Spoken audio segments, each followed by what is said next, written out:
In the damp heat of an equatorial late summer, Jerry Tobel is making the rounds of his customers in the Ghanaian city of Kumasi. Parking his tuk-tuk, a three-wheel motorcycle he threads through the pandemonium of Kumasi's traffic, Tobel walks up the courtyard stairway of a tenement building where the plaster is pulling away from the cinder block and open balconies flutter with laundry hung to dry.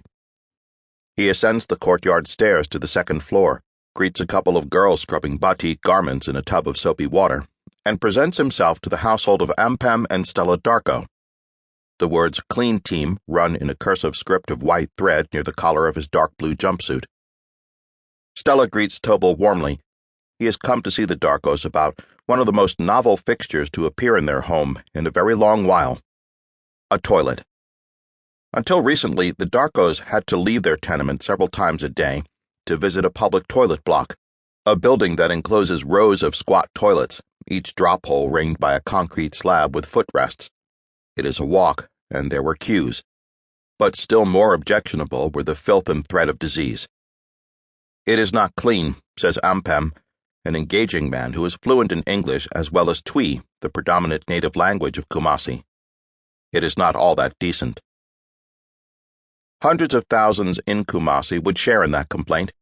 Lacking a loo at home, they are resorting to the preferred option here. That is the public toilets, often ill-kept, shit-splattered, and fly-ridden. Another option is the flying toilet. Flying? Line a chamber pot with a plastic bag at night. In the morning, let the bag fly into a gutter, onto a refuse pile, wherever. And there is always the outdoors. Free-ranging, the practice is called, the range being gutters or bushes or alleyways. One sickening consequence is now especially apparent. Cholera, a result of fecal contamination of food and water, has reached Kumasi, as the disease spreads across Ghana during the worst outbreak in recent memory. The city's largest hospital is preparing to deal with the nightmare of Ebola should it reach Ghana from elsewhere in West Africa. But cholera is the pestilence already at the door. A quarantine ward is filling with cholera patients.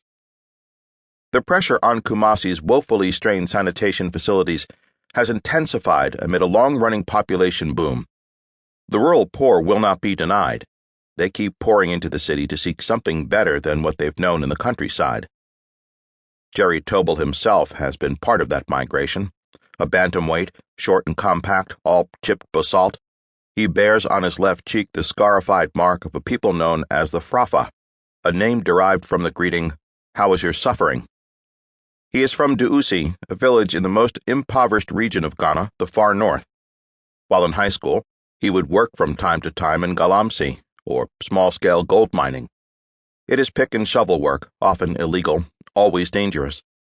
Young men have gone to their death in Galamsey pits. Reaching Kumasi, Tobel dealt in cell phone credits, collected microfinance debt payments from his station at a kiosk, and went into the streets to sell the pestles used to pound yams into fufu, a pasty staple of the Ghanaian diet. Then he found Clean Team. The corporate tagline of Clean Team, "Everyone deserves a toilet," speaks to a cruel paradox of the 21st century. The poor of the earth have more trouble accessing a decent toilet than a cell phone. Just over a third of the global population, some 2.5 billion people, are relieving themselves in ways that, in the lexicon of public health, fall under the heading of unimproved sanitation. It is the population yet to catch the wave of progress in sanitation that began building in the 19th century with the Industrial Revolution, the germ theory of disease, and the urban miasma that compelled public works on a colossal scale, no less a wonder than the pyramids of Egypt were the sewers of Victorian England.